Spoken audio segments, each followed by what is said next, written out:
pas rien. 83 est pour moi une date qui reste gravée dans ma mémoire. Alors, vous me direz, pour une autre raison qui m'est plus personnelle, c'est l'année où Jean Bousquet et Jean-Paul Fournier sont arrivés à la tête de la ville. Jean-Paul Fournier, une personnalité qui a changé radicalement notre ville. Et d'ailleurs, si nous nous trouvons ce soir ici au sein de la SMAC Paloma, nous lui devons, puisque nous avons fêté les 10 ans l'année dernière. Il a souhaité l'inscrire dans son temps avec un objectif de faire rayonner cette SMAC aux 4 coins de la France. Une nostalgie qui, je le suppose, vous est aujourd'hui plus que familière. Nous célébrons déjà depuis quelques semaines les 40 ans du 2e régiment étranger d'infanterie, 4 décennies que le 2e RUI et la ville de Nîmes partagent, j'allais dire, une aventure commune, une histoire qui s'écrit sur les mêmes pages d'un livre déjà plus que fourni. Et je pense que pour les Nîmoises et les Nîmois, c'est une réelle fierté que d'avoir 3 régiments. Mais cela va même bien au-delà de la fierté. Nos militaires appartiennent à la cité et participent ô combien à la fois à son dynamisme et surtout à son attractivité. L'occasion également pour moi de remercier toutes nos forces armées qui nous protègent sur notre sol national, notamment dans le cadre de l'opération Sentinelle et en OPEX. Je sais aussi l'engagement du régiment dans des opérations majeures, comme au Liban, au Tchad, dans le Golfe, au Cambodge, dans les Balkans, en Côte d'Ivoire, en République centrafricaine ou encore en Afghanistan et au Sahel. Je l'évoque souvent avec mon amie et collègue Monique Boissière, qui est, je pense, notre meilleure ambassadrice dans ce lien indispensable entre la société et l'armée. Il est nécessaire de continuer à entretenir ce devoir de mémoire lors des différentes cérémonies, mais il est également essentiel de renforcer les interconnexions entre notre jeunesse et nos armées. Nos jeunes sont nos têtes pensantes de demain, ceux qui prendront les décisions qui rythmeront notre société et notre avenir dans ce monde. Et nous avons l'impérieuse obligation que de montrer à nos enfants, à nos petits-enfants, que nos forces armées doivent avoir une capacité d'autonomie stratégique et qu'elles méritent toute notre attention. Que derrière ces visages, vous êtes avant tout des femmes et des hommes qui ont pour mission de nous protéger quotidiennement, parfois au péril de votre vie. Vous êtes ce symbole de courage, d'engagement et d'abnégation qui nous honore et nous oblige. Inlassablement, vous défendez en France comme à l'étranger nos valeurs, notre drapeau et j'allais dire plus loin notre bien commun le plus cher, notre patrie, la France. Alors pour tout cela, je voudrais vous dire un seul mot, merci.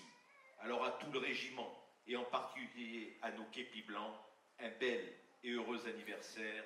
Sachez que cette cité est la vôtre. Je vous souhaite à toutes et tous un très beau concert.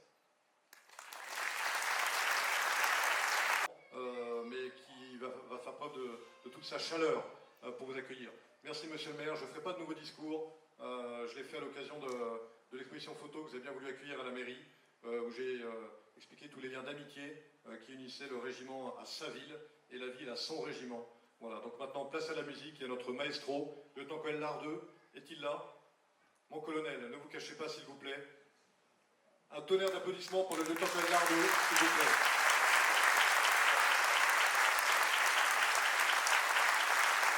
Le lieutenant-colonel Lardeux est à la tête de l'Union légionnaire depuis 16 ans, depuis 2008, voilà. Et c'est son dernier concert. Il quittera le service actif cet été, après un dernier baroud sur les Champs-Élysées, devant évidemment le chef des armées, le 14 juillet prochain. Et ce soir, c'est votre dernier concert. Et je sais que vous avez un programme extrêmement chargé en cette fin d'année. Merci beaucoup, mon colonel, de nous avoir répondu à mon invitation pour défiler dans cette belle ville de Nîmes. Le maire nous a ouvert ses boulevards. Merci, monsieur le maire. Je crois que les Nîmois en ont profité. Je veux dire que nous, les légionnaires, on en a beaucoup profité. On était très heureux. Merci à la musique d'avoir répondu présent pour ce défilé. Place à la musique maintenant. À vous, maestro.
Est-ce que oui, ça fonctionne. Ça peut également servir de thérapie pour ceux qui ont un torticolis. S'il y en a un qui veut se faire soigner, il peut venir là, on va lui remettre ça en place rapidement. Bon, tout le monde est en bonne santé, ça me rassure.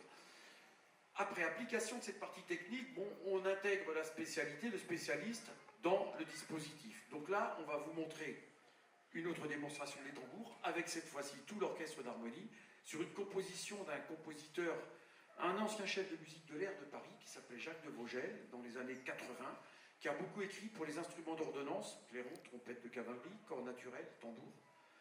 Et puis, c'est ce qu'on appelle les batteries fanfares, et puis l'associer l'orchestre d'harmonie à travers un titre, une chanson populaire française. Je ne vous dis pas le titre, mais s'il y en a qui ne trouvent pas, ça m'étonnerait. Si ça vous intéresse. On va vous la jouer quand même, hein, parce que devant l'enthousiasme manifeste. On m'avait dit, monsieur le maire, qu'à Nîmes, ce ne serait pas facile. Hein, mais non, on va y arriver, on va y arriver.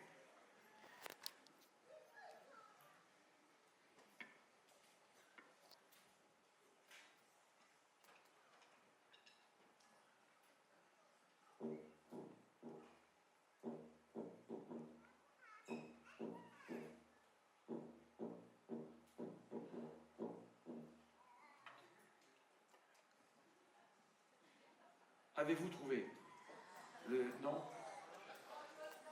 Oh oui, mais vous avez triché, vous. Ça, c'était l'introduction. Non, mais ça, c'est des abonnés, ils suivent tous nos concerts. Mais il fallait pas le dire, Michel. Voilà. Bon, après, c'est 3 jeunes tambours. Voilà, la mèche est vendue. Ben, allons-y. Vous pourrez siffler 3 jeunes tambours ou chanter 3 jeunes tambours. On recommence.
toujours.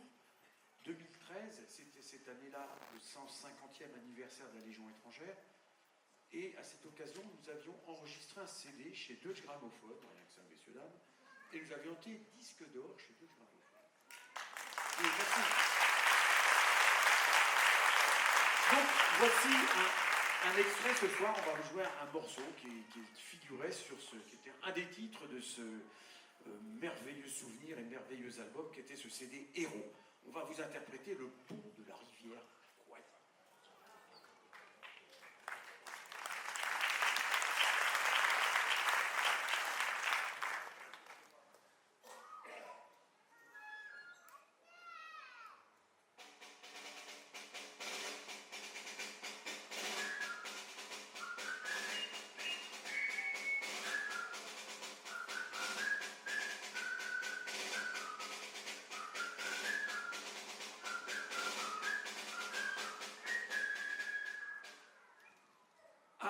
Il y en a qui ont sifflé. On peut avoir un petit peu de lumière dans la salle, s'il vous plaît. Même en haut, parce qu'il y en a qui sont en haut, mais je ne les vois pas bien. Bon, est-ce que vous voulez siffler avec nous? Oui, bien. Mais vraiment, il faut que ça vienne de là. Est-ce que vous voulez siffler avec nous? Oui. Bon. Il est quelle heure? C'est pas l'heure de se coucher, pourtant.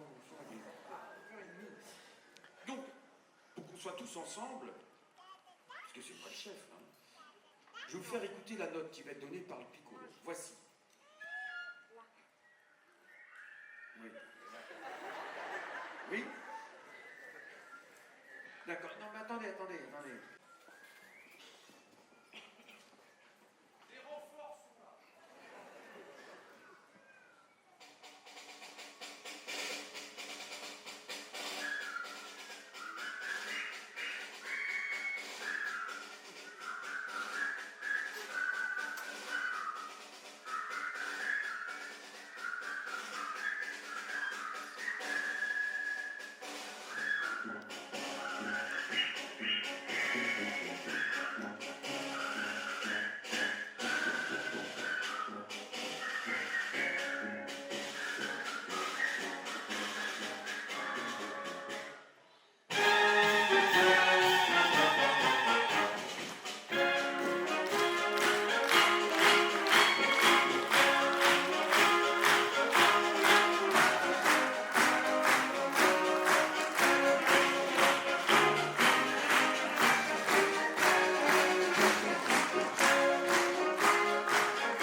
Belle volière quand même. Une belle volière.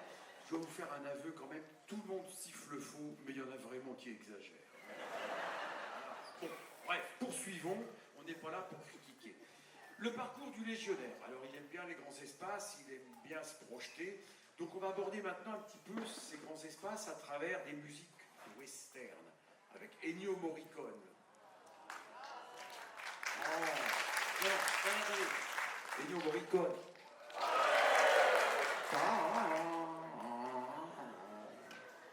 Voilà. Là, vous ne chantez pas, vous sifflez pas, vous écoutez. Voici donc quelques extraits sur un arrangement sur ces musiques célèbres d'Ennio Morricone.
Restons dans la musique de film, la musique de western, encore et toujours, avec cette fois un autre compositeur qui s'appelle Dimitri Tiomkins. Je ne sais pas si ça vous parle.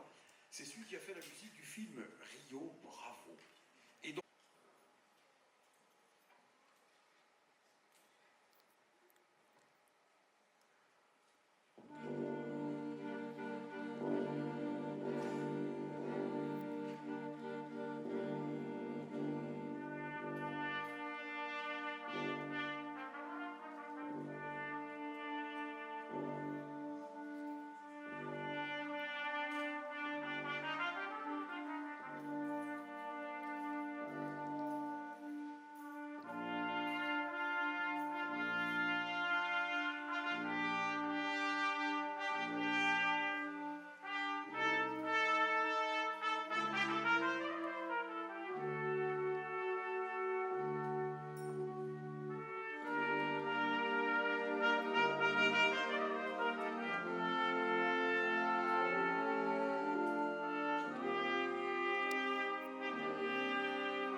6h30, on se retrouve là. À tout à l'heure.